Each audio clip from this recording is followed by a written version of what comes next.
Hello mga karusas! Nandito ulit tayo ngayon sa kusina. Nagluto tayo ng meat kabsa. Yung laham lamb meat karnero.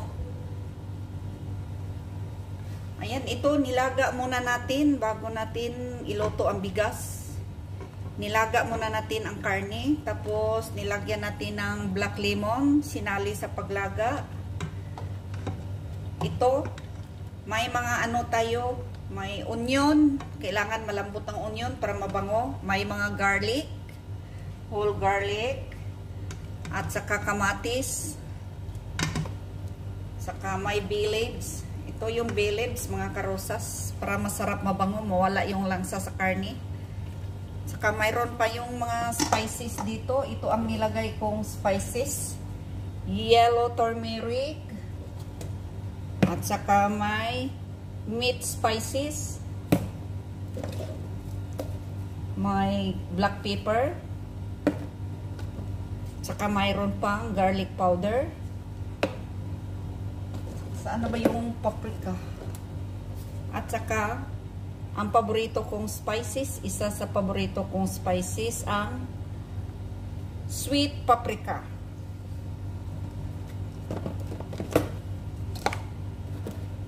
So, malambot na mga karusas, iloto na yun natin yung kanin. So,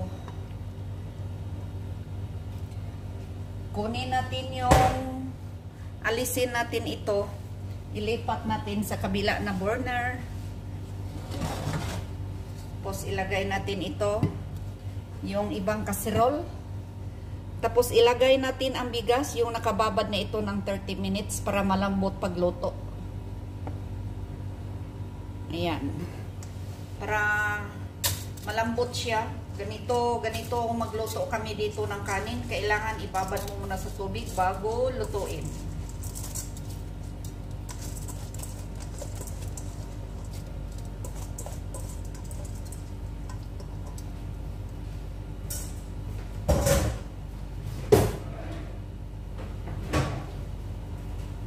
Ayan, maglagay tayo dito ng strainer.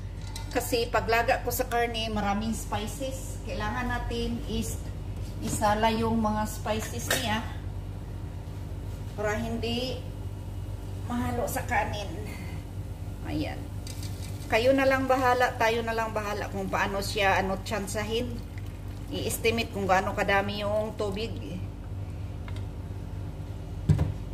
Ayan ang mga karusas. Ayan. Pag kulang pa yung tubig, pwede naman natin dagdagan mamaya. So, lagyan natin ng, pwede tayo maglagay ng kunting mga pinakulo na yung malambot na onion, garlic, para masarap din ang kanin. Ayan. Onion. Siyempre, ang kamatis.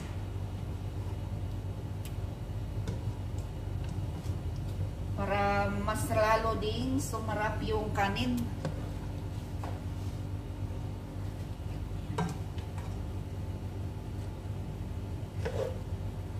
Siyempre, ilagay natin ang isang whole black pepper. Ganito lang siya kasimple mga karosas. Marami ang niluto ko para dala na ito bukas. Ayan.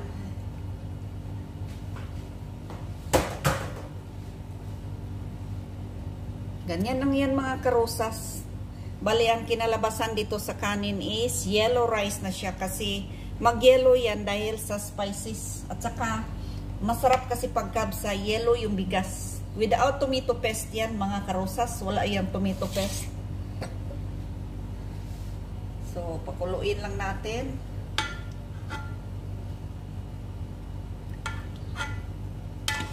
Pag kulang pa yung tubig, dagdagan natin mamaya. So, dinamihan ko ng luto. This good for 2 days.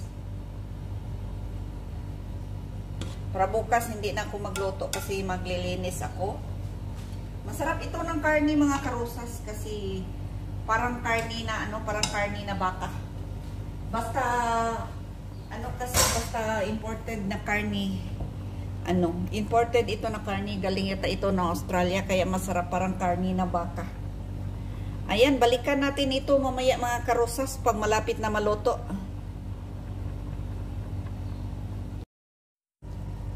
I-check na natin ang kabsa natin. Ayan, ito na ang rice. Luto na ang rice mga karosas. Masarap. Healthy rice kasi may yellow ginger.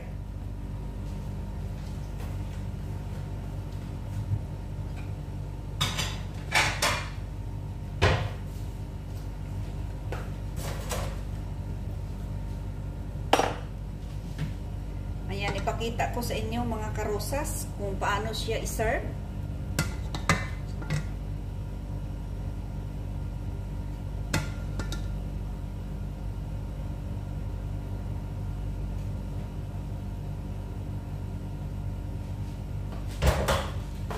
Tapos, buksan natin ang karne.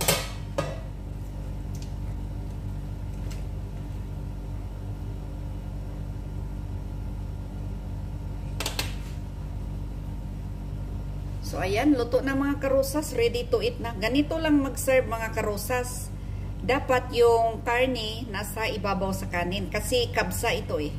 Iba itong klaseng kabsa kasi ano lang, yellow rice kabsa. Ayan.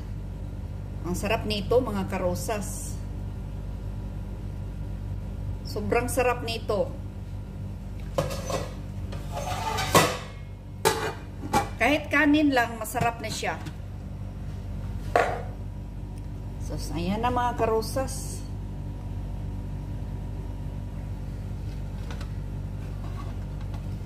Ganito lang. Simple lang ng luto sa nakabsa-kabsa mga karosas. Simpleng luto lang mga karosas, pero napakasarap. Ayan. Aray, sumainit. So, marami pa dito.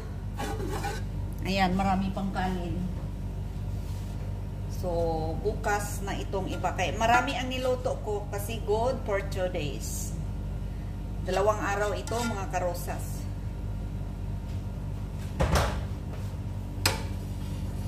Ayan, hanggang dito na lang tayo mga karosas. Huwag niyong kalimutan mag-subscribe, like, share, and comment. And tap the bell para updated kayo sa sunod na mga videos. God bless everyone. Ingat kayo palagi mga kapwa ko OFW. Huwag kayong magpaguto. Maraming pagkain, maraming prutas. Mura lang ang gulay at saka mga prutas dito at gatas. So, diskarte lang tayo para hindi tayo magkasakit kasi wala tayong ibang kakampi kundi sarili lang natin. Mahirap ang buhay natin dito sa abroad kasi malayo tayo sa pamilya. Yan ang tinatawag natin, ang buhay natin dito is mahirap na masarap. Mahirap kasi namimiss natin yung pamilya natin, malayo tayo, matulog tayo sa kwarto natin, nag-isa lang tayo. Masarap pag makatanggap tayo ng sahod, makabayad tayo sa utang sa Pilipinas kung may utang tayo, makabigay tayo ng pangonsumo sa pamilya natin, makabayad tayo sa mga bills. Ayan, basta ingat tayo lagi mga kapwa ko OFW. Bye bye everyone. God bless. See you in my next video.